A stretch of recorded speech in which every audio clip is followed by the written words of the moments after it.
Saludos amigas y amigos, bienvenidos al video número 3 en la serie de redes neuronales artificiales en el que les presento el aprendizaje Hebbiano. Comenzaremos estudiando el postulado de Hebb para definir precisamente la regla de aprendizaje que lleva su nombre. Y a pesar de seguir trabajando con unidades lógicas de umbral, esta vez requerimos la presencia de las funciones de activación bipolares para que la regla de Hebb sea más eficiente. Sin embargo, el aprendizaje hebbiano tiene la ventaja de lograr que se determinen los pesos sinápticos de manera automática utilizando solo los datos del problema que se quiere resolver, y no de forma manual como en los casos anteriores. Esto sin duda abre muchas posibilidades en el entrenamiento de redes neuronales artificiales que puedan ser aplicadas en la resolución de problemas cada vez más complicados. Para descubrir cómo es esto posible, por favor, acompáñenme en este video.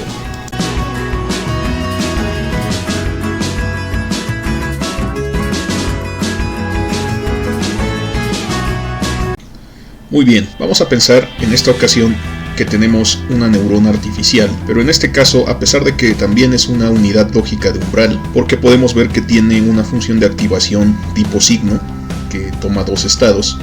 Sin embargo, en esta ocasión es bipolar, porque puede tomar el estado de -1 o el estado de 1. De hecho, también puede pasar por el 0, cuando el valor de activación es exactamente 0. Entonces la función de activación de esta neurona es del tipo signo.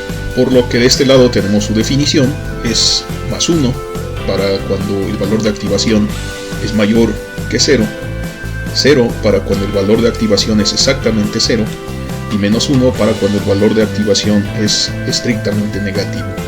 Entonces, en el sentido del cálculo podríamos aquí dibujar círculos vacíos, indicando que cuando el valor de activación es 0, el único valor que alcanza es este de aquí, el 0 en amplitud. Y aquí quedan círculos vacíos indicando que el valor de 1 es específicamente para números positivos y el valor -1 es específicamente para valores negativos del valor de activación. Aquí en esta neurona, como siempre, tenemos la entrada X0, cuyo estado siempre es igual a 1. Tenemos su peso sináptico W0 asociado. Recordemos que esta es una entrada virtual, no forma parte de las entradas de datos realmente. Y bueno, tenemos todas las entradas de datos conectadas también con su respectivo peso sináptico a la neurona. Como siempre, la neurona procesará la información y emitirá una decisión acerca de la salida, pudiendo clasificarla en dos estados esta ocasión, -1 y 1. Asimismo, pensemos que las entradas de datos precisamente solo pueden tomar dos valores en esta ocasión, -1 y 1, por lo cual la funcionalidad de esta neurona sigue siendo un clasificador de lógica proposicional. Nuevamente, en este caso, el valor de activación sigue siendo la suma ponderada de las entradas por los pesos sinápticos, como de costumbre. Ok, entonces alrededor de 1950, en 1949, un psicólogo de apellido Hebb, que también era un científico que estudiaba los modelos neuronales, pero intentando explicar lo que sucedía con los procesos biológicos en el cerebro, propuso su postulado, el cual tenemos aquí en la pantalla. Ustedes lo pueden leer y nos daremos cuenta que efectivamente se nota la influencia de la biología en su razonamiento. Así que lo voy a leer en voz alta. Dice: cuando el axón de una célula A está suficientemente cerca como para estimular a una célula B, y repetida o persistentemente está involucrada en su proceso de disparo, algún tipo de crecimiento o de cambio metabólico toma lugar en una o ambas células de tal forma que la eficiencia de A, como una de las células responsables de disparar a B, se ve incrementada. Recordemos que en nuestro modelo, este círculo pues es una neurona, pero también lo son en este caso estos cuadros. A pesar de que no hacen procesamiento, solo se entienden como unidades de entrada de información, están conectadas por medio de pesos sinápticos, lo cual en este modelo los convierte en una neurona cada uno de estos cuadros. Ciertamente podemos darnos cuenta una vez más del carácter biológico del postulado de Hebb, pero desde luego vamos a traducirlo a nuestro ámbito de las redes neuronales artificiales. En ese sentido, si pensamos en estas unidades que solo pueden tomar dos valores distintos, y pensamos que con el color amarillo representamos el estado positivo, es decir, 1, aquí tendríamos precisamente iluminado este cuadro, esta neurona de entrada, aunque sea la entrada virtual, siempre estaría de color amarillo porque nunca cambia su estado, siempre es 1.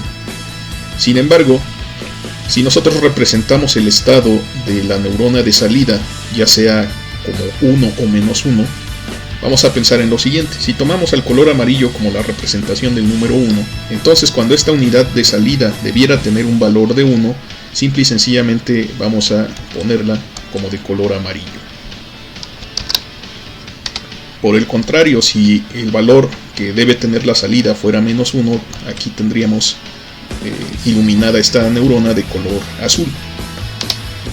De igual forma podemos tener esta situación con las neuronas de entrada, pueden tener valores de -1 o +1. Pensemos aquí en una distribución de valores puramente aleatoria y pensemos que para esta combinación en específico queremos un valor de salida que sea positivo. Por lo tanto, lo que el postulado de Hebb implica es que las neuronas que tienen el mismo estado de activación, las que están disparando al mismo tiempo, ven reforzada su conexión vía sus pesos sinápticos. En este caso, veríamos reforzadas las conexiones de estas neuronas, mientras que las otras neuronas que tienen estados contrarios tienden a hacer que su conexión desaparezca, es decir, que se vuelva más pequeña en términos numéricos. De esta forma podemos ver que cuando se le exige a la unidad de salida tener cierto valor, en términos de las variables de entrada y de los valores que adoptan estas unidades de entrada, vemos una forma en la que los pesos sinápticos modifican, por así decirlo de alguna forma, solitos modifican su valor. Entonces, en este ejemplo, las conexiones entre X2 y X3 con la neurona U1 tienden a desaparecer porque tienen estados contrarios de activación, mientras que las conexiones entre las neuronas, la entrada virtual X0, la neurona X1 y la neurona, en este caso XN, tienden a reforzar esta conexión, puesto que tienen el mismo estado de activación, en este caso +1. Y así sus conexiones tienden a reforzarse, puesto que estas unidades son las implicadas en hacer que el valor de activación sea suficientemente alto como para que esta neurona dispare. Estas, sin embargo, no logran establecer una influencia lo suficientemente fuerte como para evitar que esta neurona dispare al volver su valor de activación más negativo. Podemos sintetizar matemáticamente las implicaciones de este enunciado de la siguiente forma, aquí la tenemos ya. Para todas las entradas, es decir, desde i igual con 0 hasta n, los pesos sinápticos se van a actualizar siguiendo la siguiente regla. Sin embargo, aquí hay que hacer énfasis en que este es un proceso de adaptación, entonces el valor anterior de cualquiera de los pesos sinápticos se ve modificado de esta forma, ahorita la explicamos, y su nuevo valor se calcula como su antiguo valor más ese incremento o ese decremento dependiendo de la forma que tenga la entrada respecto a la salida. Después de todo eso es lo que estábamos viendo aquí. Cuando las entradas son iguales, por así decirlo, estas conexiones se refuerzan. Cuando los estados de la entrada son diferentes que los de la salida, estas conexiones se debilitan.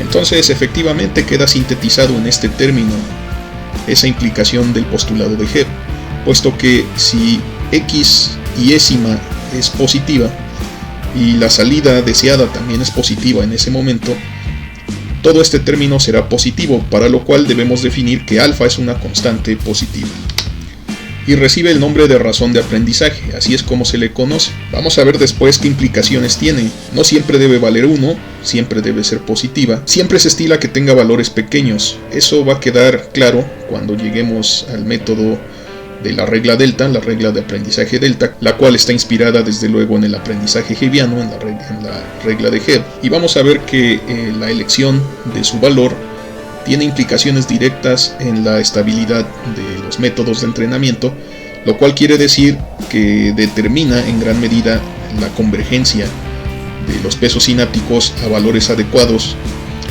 y si está mal seleccionada provoca o puede provocar la divergencia de estos valores, y en ese caso desde luego el método fallaría. Ok, hasta ahorita hemos comentado qué pasaría si los dos valores fueran positivos.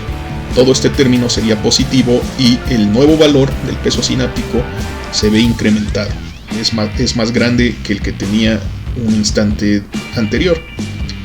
Sin embargo, si los estados ambos fueran negativos, es decir, que aquí tuviéramos que deseamos este estado, en este caso, pues estas dos neuronas tienen estados negativos. Cuando multipliquemos el valor de la entrada correspondiente por el valor de salida, ambos son negativos y menos por menos es más, cancelan su signo, y en ese sentido, como están compartiendo el mismo estado, de activación, sus conexiones se verían reforzadas. Desde luego, las conexiones de las que están ahora diferentes pues se verían afectadas y se verían disminuidas. ¿Por qué razón? Pues aquí lo tenemos otra vez en este término, aquí tenemos la explicación. La salida es negativa, pero la entrada es positiva, más por menos es menos, y ahora el valor nuevo del peso sináptico es más pequeño que el valor anterior. Aquí le estoy poniendo new y old en inglés, porque es más corto, solo son 3 letras en cada caso, y si pongo antiguo o viejo en español, esta expresión se hace más larga, y nuevo también tiene más letras, entonces por eso la estoy poniendo en inglés, pero no debe haber ningún problema por eso. Ok, una vez que se ha explicado cuál es el procedimiento, de dónde viene la regla de Hebb matemáticamente, vamos a utilizarla para hacer que en un ejemplo los pesos sinápticos de las neuronas se autodeterminen sin necesidad de tener que hacer la división por medio de una línea de las categorías como lo hicimos en los videos anteriores con la neurona de McCulloch-Pitts, puesto que hay que recordar que en el video anterior observábamos la geometría del espacio de entradas, proponíamos una recta y a partir de esa recta seleccionábamos los pesos sinápticos. En esta ocasión vamos a tener un problema expresado en una tabla de verdad y con ese problema, con los datos propios del problema, vamos a echar a andar el algoritmo implicado por esta regla de aprendizaje y vamos a ver cómo en algunos casos sí se autodeterminan estos pesos y convergen a un valor que sea la solución. Ok, pensemos otra vez en el problema de la compuerta OR. Queremos que esta neurona se comporte como una compuerta OR, pero en este caso tiene que ser bipolar, por lo que tenemos que traducir esta función binaria, porque está en términos de ceros y unos, la tenemos que traducir a menos unos y a unos. Para hacer eso vamos a reemplazar todos los ceros por números menos 1. Y aquí la tenemos ya. Cuando tenemos escrita la tabla de verdad de esta forma, decimos que es la función OR, pero bipolar. Así que para aplicar esta regla, en este ejemplo tan sencillo vamos a suponer en esta ocasión que alfa es igual a 1 para no tener que contar fracciones aquí. Ahorita podemos olvidarnos de alfa para hacer este ejemplo. Más adelante, como les comento, hay que tener cuidado con este valor y generalmente se escogen valores positivos pero pequeños, es decir, menores que la unidad, pero en este caso vamos a suponer que alfa es igual a 1 y vamos a ver cómo se aplica esta regla. Procedemos en orden, aplicando siempre la primera combinación y de ahí vamos a ir aplicando todas las combinaciones en orden y vamos a ir viendo cómo en términos de esta regla se actualizan los pesos sinápticos. En este caso empezamos con los pesos sinápticos en 0, es decir, estas neuronas están desconectadas, por lo cual nuestro primer cálculo quedaría de esta forma. El peso sináptico 0, el nuevo valor que vamos a tener, sería 0 más menos 1, que es la salida, en este caso aquí la vemos, pero el valor de la entrada siempre es 1, aquí sería positivo. Entonces vemos que sería más por menos, menos, aquí nos queda menos 1. Menos 1 más 0 es menos 1 y este valor se actualiza a menos 1. Entonces se volvió negativo porque el estado de salida y el estado de la entrada son distintos. Aquí queríamos un menos 1 a la salida, pero esta neurona tiene un estado de activación distinto, entonces su conexión se vuelve más negativa. Sin embargo, cuando pensamos ahora en términos de las neuronas X1 y X2, aquí tenemos valores de menos 1 para ambas en esta primera combinación, y al hacer el cálculo para el peso sináptico W1, vemos que su valor antiguo es igual a 0, y multiplicamos la entrada X1 por la salida, tendríamos menos 1 por menos 1, ahora es positivo, 1 más 0 es igual a 1, entonces aquí le ponemos más 1 por la naturaleza bipolar de esta función. Para el caso del peso sináptico W2, la situación es muy similar. al caso de W1 porque su valor anterior es 0, su estado de la neurona X2 es menos 1 y el estado de la neurona U1 es menos 1. Entonces menos por menos es más, y aquí también obtenemos un más 1. Como ya hicimos el cálculo para la primera combinación, ahora le presentamos a la red en sus entradas la segunda combinación. X1 sigue en un estado menos 1, pero X2 cambia a un estado igual a 1. También la salida cambia a un estado positivo, ahora es más 1. Repetimos los mismos cálculos, pero ahora los valores antiguos están tomados de aquí, de este dibujo, que son los que calculamos para la primera combinación. Ahora esta es la situación de los cálculos. Desde luego, W0, el valor nuevo, toma el valor anterior de W0, el valor anterior, que en este caso es menos 1, pero como los dos estados de activación, tanto de entrada como salida correspondientes, son iguales a 1, entonces 1 por 1 es 1, menos 1 es 0. Para el peso sináptico W1, el nuevo valor es el valor antiguo, que es este 1 positivo, pero los valores de su correspondiente entrada y de su correspondiente salida son diferentes, menos 1 y más 1 en este caso. Al multiplicarse dan menos 1, se suma con el 1 y obtenemos un 0. Para W2, los dos estados, tanto de su entrada como de su salida correspondiente, son positivos. Ya tenía un valor antiguo de 1, entonces aquí tenemos 1 más 1 igual a 2. Así que reemplazamos estos valores por los nuevos valores que se van actualizando. Por lo tanto, pasamos ahora a la tercera combinación. En este caso, X1 es igual a 1, mientras que X2 es igual a menos 1, pero la salida sigue siendo positiva, sigue siendo 1. Vamos a hacer los cálculos para los tres pesos sinápticos aplicando esta fórmula como lo hicimos con los dos casos anteriores y obtenemos lo siguiente. Ok, entonces aquí ya tenemos los cálculos. Desde luego vemos el valor antiguo de W0 tomado de la segunda combinación cuando hicimos los cálculos. Los estados de su entrada y de su salida son positivos, como lo pueden ver aquí en pantalla, y entonces lo actualizamos a un más 1. De la misma manera, el valor antiguo de W1 es 0, pero el estado de X1 y el de Y1 son iguales, entonces 1 por 1 es 1, se suma con el 0, nos da un 1. Sin embargo, aquí en la segunda entrada, aquí X2 es ahora menos 1, pero el estado de salida deseado es igual a 1, entonces quedan contrarios los signos y se disminuye en una unidad el valor de este peso sináptico antiguo. El valor antiguo es 2, se le resta un 1 y queda también en los tres pesos. Hasta la tercera combinación han quedado en 1. Finalmente presentamos a la red la cuarta combinación. Ahora ambas entradas valen 1, pero también la salida deseada es igual a 1. Hacemos los cálculos correspondientes a la actualización de pesos sinápticos de la siguiente forma. Y nuevamente aquí tenemos los cálculos. Los valores antiguos en los tres casos son 1 y en este caso de la cuarta combinación la situación es similar para los tres pesos sinápticos, así que con solo hacer el cálculo para uno se repite en los demás. Y podemos darnos cuenta que en efecto, debido a que las entradas son iguales a la salida deseada, estos pesos se van a actualizar al número 2 en este caso, la cuarta combinación. Ok, vamos a comprobar si con estos valores de pesos sinápticos esta neurona se comporta como la función OR, pero bipolar en esta ocasión. Aquí ya no escribimos el valor deseado a la salida, aquí vamos a permitirle a la neurona decidir, entonces quitamos esta asignación de aquí y vamos a ver qué es lo que resulta en cada caso. Vamos a comenzar desde luego por la primera combinación, como siempre.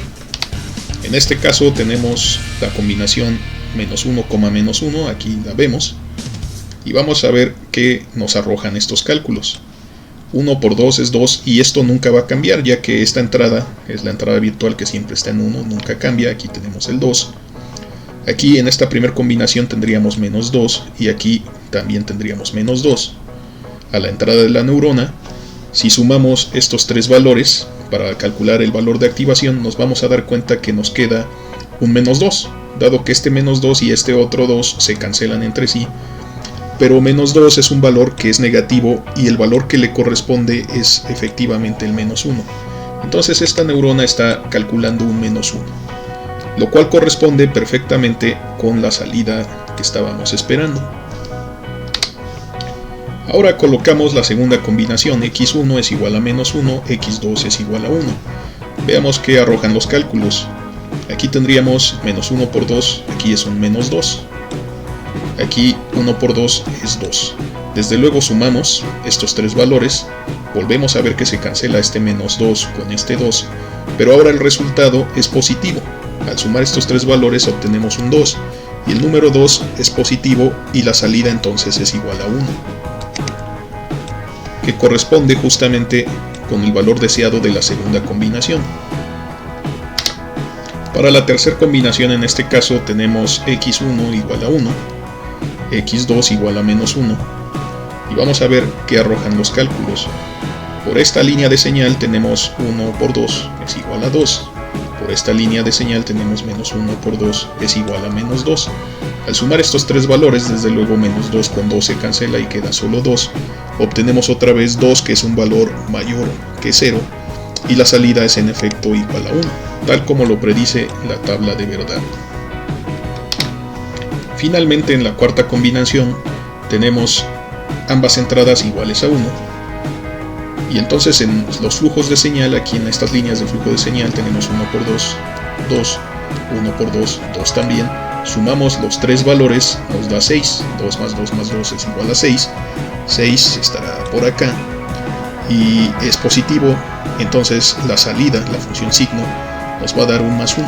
Esto es exactamente lo mismo que sucede en la tabla de verdad. En la cuarta combinación la salida debe ser 1. Por lo tanto, estos pesos sinápticos 2, 2 y 2 también resuelven el problema del ahorro. Hay que notar que son distintos de los pesos sinápticos que calculamos en los videos anteriores para la compuerta OR, pero ya dijimos que existe una combinación infinita de estos valores que pueden resolver el problema de la compuerta OR o de la compuerta AND, depende de qué compuerta estemos hablando. En este caso explicamos la compuerta OR. En esta ocasión no hicimos el análisis del espacio de las entradas, solamente aplicamos sistemáticamente para cada combinación esta regla de Hebb, esta regla de aprendizaje, y los pesos se fijaron solitos.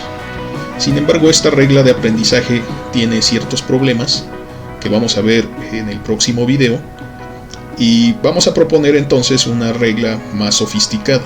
El problema con esta regla principalmente es que si nosotros volvemos a repetir el método, o sea, volvemos a hacer estos cálculos, cada uno de estos cálculos corresponde con cada combinación, estos valores se van a seguir actualizando y lo único que vamos a ver es que van a ser cada vez más y más y más grandes.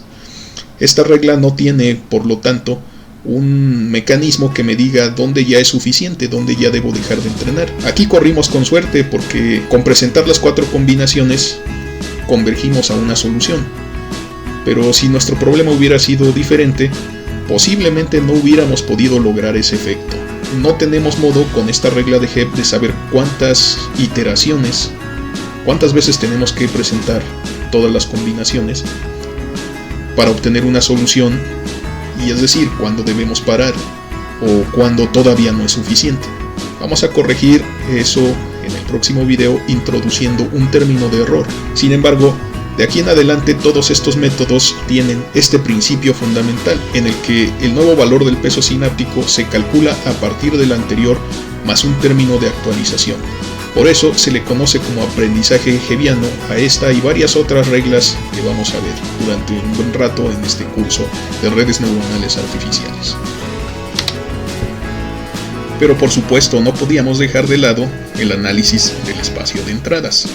Entonces, con estos pesos sinápticos seleccionados, todos igual a 2, veamos qué recta calculó la regla de Hebb, qué recta de decisión calculó para nosotros en este ejemplo. Aquí tenemos las 4 combinaciones de la tabla de verdad bipolar.